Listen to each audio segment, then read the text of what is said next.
Si vous voulez réellement soutenir ma chaîne YouTube les amis, deux solutions, un pouce bleu si la vidéo te plaît et surtout d'aller voir une pub de 30 secondes sur notre Utip qui est en description de vidéo pour nous rapporter 5 centimes d'euros. Ça peut paraître rien mais si vous êtes beaucoup à le faire ça peut nous aider. Sur ce, merci à vous et bonne vidéo. Salut les amis, j'espère que vous allez bien, on se retrouve pour une nouvelle vidéo sur Fairy Tail et aujourd'hui on va critiquer, analyser, théoriser sur cet épisode 312 qui est sorti ce week-end légalement sur ADN, un épisode qui se nomme le Dragon Blanc de l'Ombre et franchement comme je l'avais prédit dans la review précédente, eh bien Sting a complètement déboîté la gueule à l'Arcade Dragnir, ce qui était largement prévisible, même si j'ai eu un petit moment de doute quand l'autre tétard a essayé de faire son troisième désir, donc le repos éternel, si tu fermais les yeux tu mourrais, donc c'était un petit peu stressant, mais grâce bien à la cantine de Fairy Tail, Rogue, puisque Rogue se fait bouffer par tout le monde, bien Sting a pu déboîter l'Arcade Dragnir. Et en soi je suis un chouïa déçu de ce combat, puisque l'Arcade Dragnir on nous l'a teasé depuis pas mal d'épisodes et au final il était pas si vilain que ça entre guillemets. Alors quand je dis qu'il était pas si vilain, si il était méchant, mais ce que je veux dire c'est qu'il était pas si dangereux, puisqu'au final juste avec la volonté de Sting et donc la cuisinière Rogue, il a tout simplement déboîté la gueule à Arcade Dragnir. Alors peut-être que s'il aurait pas bouffé l'ombre de Rogue, ça aurait été plus difficile, mais à terme je pense qu'il l'aurait quand même dégommé grâce à sa volonté. D'ailleurs j'ai kiffé la référence quand il dit je m'enflamme en référence à Natsu, à quel point il idolâtre Natsu, c'était vraiment BG. Dans tous les cas le combat était cool, mais c'est bien de noter quand même que la magie de Rogue peut être nécessaire à n'importe quel individu et surtout à n'importe quel Dragon Slayer. Après en soi je vais pas cracher dans la soupe, oui j'ai kiffé mater cet épisode puisque Sting pétait la classe, ce mix entre le pouvoir de la lumière et de l'ombre lui allait tellement bien et j'espère le revoir dans cet état par la suite.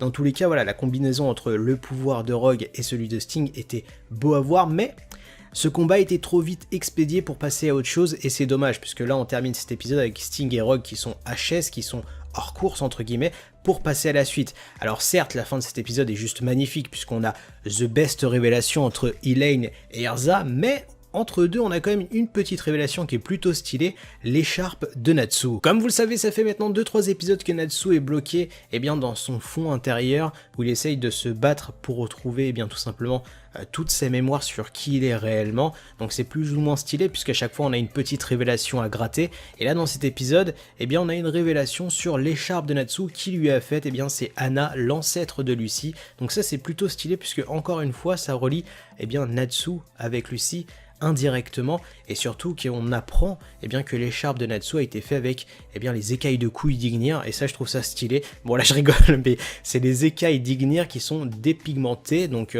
quand les écailles de dragon tombent, ils sont plus rouges ou orange ou noirs, ils sont tout simplement blancs puisqu'ils sont dévitalisés. Bon, la vraie question à se poser c'est est-ce que Natsu avance dans sa mémoire? J'ai envie de dire oui et non, puisque pour l'instant il se fait balader par des protagonistes de sa mémoire, Sting, Rogue, Zelef, etc. mais ça avance pas trop.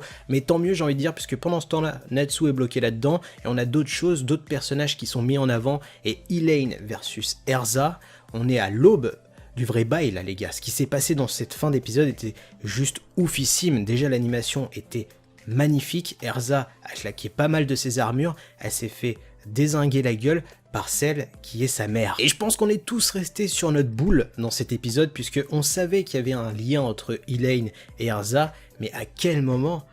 C'est sa mère. C'est juste oufissime, je sais pas comment vous l'expliquer, mais cet épisode était beau puisque déjà tu te prends cette vérité dans la gueule, mais la deuxième vérité que tu as entre Elaine et Erza, c'est que Elaine dans le passé était la reine des dragons, et ça c'est juste oufissime puisque indirectement ça veut dire que Erza est la princesse des dragons, et ça explique le pourquoi du comment. Déjà elle est ultra badass et forte Erza, puisque sa mère déjà est une femme ultra puissante, mais surtout ça explique aussi pourquoi elle s'entend si bien avec les Dragon Slayer.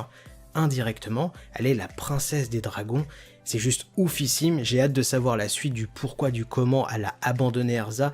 D'ailleurs Erza ne veut pas accepter la vérité pour l'instant, puisque son seul parent entre guillemets pour elle, c'est Makarov, celui qui l'a élevée, celui qui l'a faite comme elle est à l'heure d'aujourd'hui, mais j'ai quand même hâte de découvrir du pourquoi Elaine a abandonné sa fille et avec qui elle l'a conçue. En soi, messieurs, mesdames, je vais pas tergiverser pendant 15 ans, cet épisode était sublime, il s'est terminé trop prématurément et j'ai hâte de savoir la suite du comment, du pourquoi. Dites-moi toutes vos théories en commentaire. D'ailleurs, merci d'être de plus en plus à me suivre sur mes reviews Fairy Tail. N'oubliez pas de liker, de partager, de vous abonner à la chaîne YouTube. Sur ce, moi je vous laisse, tchuss!